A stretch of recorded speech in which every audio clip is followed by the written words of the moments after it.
Ya.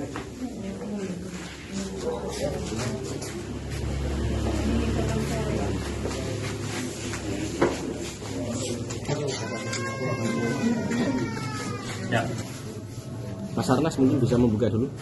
Ya, assalamualaikumnya, terima kasih rekan-rekan media sudah bersedia hadir. Ada klien saya Mbak Arimbi Dwi Widaya,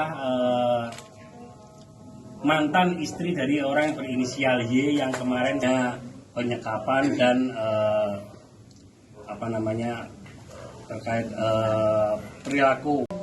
Saya adalah mantan istri yang sering disebutkan inisial si Y, dan saya si yang selama ini sudah gaduh di mana-mana ya, sudah sampai kemana-mana untuk ya meredakan juga untuk yang banyak yang bertanya-tanya juga.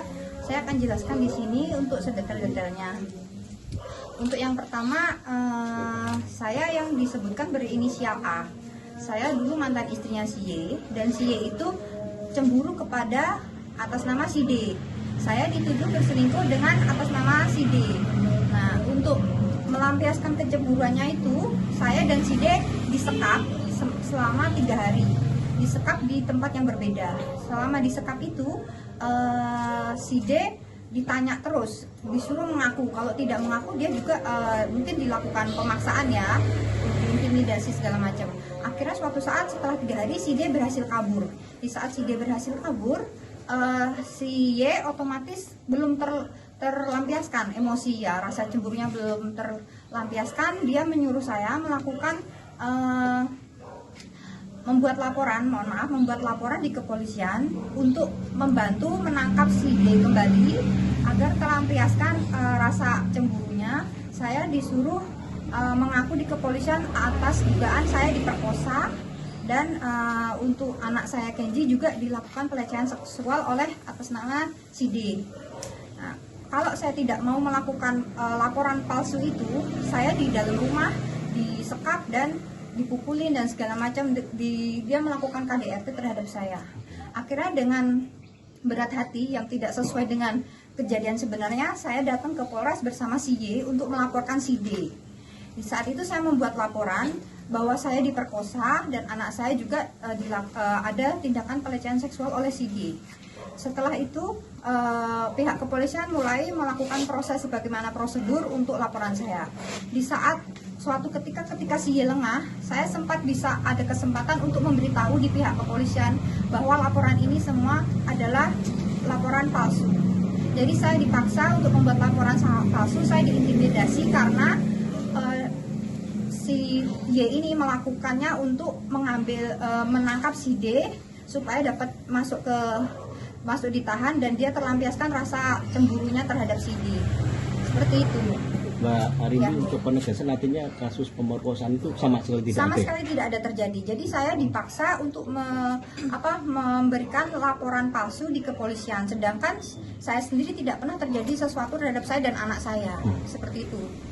Termasuk pelecehan tidak terjadi. Termasuk pelecehan juga tidak pernah terjadi. Jadi itu hanya kecemburuan suami saya, mantan suami saya terhadap si D. Dan dia mengira karena saya pernah memberi pengakuan kalau saya memang diperkosa, dia mengira saya yang berbohong karena saya berbalik tidak memberikan pengakuan kalau padahal saya memberi pengakuan diperkosa hanya untuk keselamatan diri saya. Posisi saat itu saya disekap 3 hari dan mungkin kemungkinan saya tidak tahu saya bisa hidup atau enggak di dalam situ kalau saya tidak dibantu oleh pihak dari Polres seperti itu. Setelah itu saya langsung diamankan dari pihak Polres sesuai prosedur dengan bantuan dari Balai Kota. Saya ke PT PAS, saya diamankan di sana. Hingga saat ini suami masih merasa kalau pihak Polres dan saya bersekongkol menutupi kasus perkosaan ini. Seperti itu. Disekapnya di mana ini? Disekapnya di rumah suami, mantan suami saya. Mbak, sosok Y sendiri seperti apa Mbak pribadinya? Pribadinya dia dari awal memang dia temperamental dan juga cemburuan seperti itu. Makanya dia melakukan sesuatu hal yang tidak sesuai keinginannya akan selalu dikejar terus. Dan orang-orang yang tidak bisa membantu dia, tidak sesuai dengan kemauannya, bakalan menjadi tertuduh yang selanjutnya.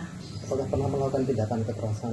Kekerasan pernah Pak, ke saya pernah dipukul untuk di bagian sini Pak, pelipis saya sampai pembuluh darah mata pecah. Saya diperiksakan ada rekam medisnya juga di klinik di daerah Lawean sewaktu itu.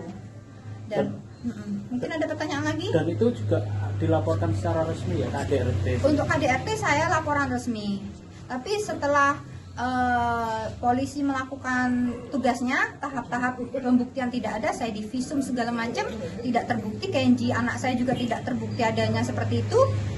Polisi juga saya langsung datang ke polisi untuk menutup kasus ini karena saya harus pindah keluar kota dan saya sudah nggak bisa mengatur lagi untuk urusan-urusan kepolisian. Saya pikir juga kasus ini sudah tertutup. Artinya Mbak Arimbi mengajukan mencabut perkaranya juga atas dasar tidak ada unsur paksaan ya? Tidak ada unsur paksaan. Saya sendiri mau mencabut laporan ini karena sudah selesai. Di tahun 2017 sudah selesai, sudah tidak ada masalah lagi. Mbak, saat itu apa yang mendorong Mbak? Jadi pihak kepolisian waktu itu tidak menghargai saat itu, dan akhirnya terbukti semua dicek, semua dari bukti dari yang kasih, terus dari saya coba dicek, ternyata memang tidak ada keluhan saya dan semua masalah saya bisa terselesaikan sesuai. Surat akan saya kirim ke Komisi 3. Jadi yang seperti itu. Untuk titik beratnya Mas Mungkin, saya bertugas. Yang jelas kita meminta mengklarifikasi yang sebenarnya terjadi, kemudian juga terkait tidak dipertemukan atau dipersulitnya Mbak Arimbi terhadap ketemu oleh anaknya, terkait itu aja mungkin.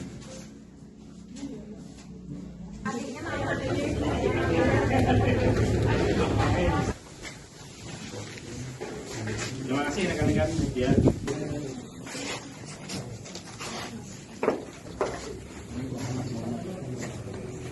Muhammad Arnas. Muhammad Arnas. Iya. Muhammad Arnas. Arimbi Tok. Arimbi Dok ya.